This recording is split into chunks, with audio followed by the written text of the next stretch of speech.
kanamit sang luto mo subong pangga ba? Salamat kit sa mga masustansya, mga pagkaon na ginuto subong.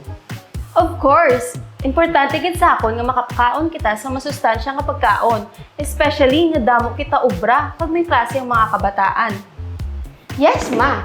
Actually, I've been trying to eat more fruits and veggies. Nabasahan ko, B, nga aside from It's So Now, maka-help good siya boost ang ating immune system. Ha? Ano na namin mo ate man? Ang gusto ipabalo ni ate mo Simone nga kung magkaon ikaw sa mga masustansya nga mga pagkaon, ini makabulig sa imo para mapastrong ang imo nga lawas kontra sa mga sakit.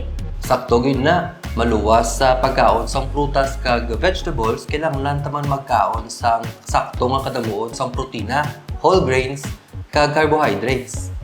Exactly pa. Nakita ko na bala sa Pinggang Pinoy somewhere sa internet na share ko na sa akong social media.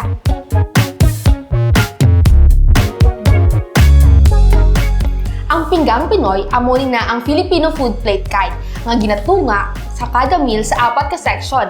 Amuin na ang carbohydrates, proteins, vegetables, kag fruits. May ara ini portion size examples para sa each food group. Wow! Damo ka na balaan ate ba?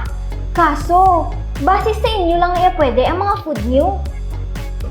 Nakita ko na sang ligat sa dyaryo, lain-lain na ang mga pinggang Pinoy. May para sa bata, sa teenagers, adult, kag senior citizens, kag mga gabusong kagapagatas ng mga nanay.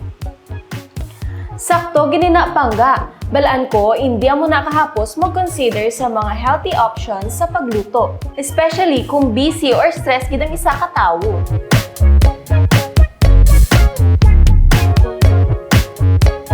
Amo ina nga pwede gid magamit ang Pinggang Pinoy as a go-to plano kung hindi ka kabalo kung ano imo lutuon kaysa naman maluto kita sa mga processed foods adlaw-adlaw. Yes, gid bala ma, amo nang ga-try gid ko pack healthy food instead nga mabakala ko junk food sa among cafeteria. Ilugon ta ka man bala ate, para healthy man ang akong pagkaon pirmi. Kaso, paano ang dessert? Dala ka sang fruits or yogurt sa ref ne. Kung gusto mo, namit din ang dessert. Healthy pa. Balanse nga pagkaon ang pinaka-importante. Hindi naton paglimitahan ang aton nga mga lawas sa pagkaon, pero kilanlan masustansya kag healthy man.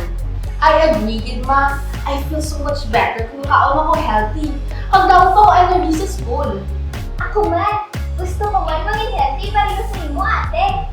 O te, dasigan yun na kay maliit na kamo sa school. Ara naman ang inyong mga balon.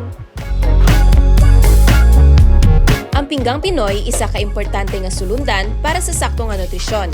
Pamaagi sa balanse nga pagkaon sang go, grow, and glow food, aton malabot ang ikaayong lawas para sa tagsa ka Pilipino. Ngayong Nutrition Month, sama-sama sa nutrisyong sapat para sa lahat. Dahil sa bagong Pilipinas, bawat buhay mahalaga.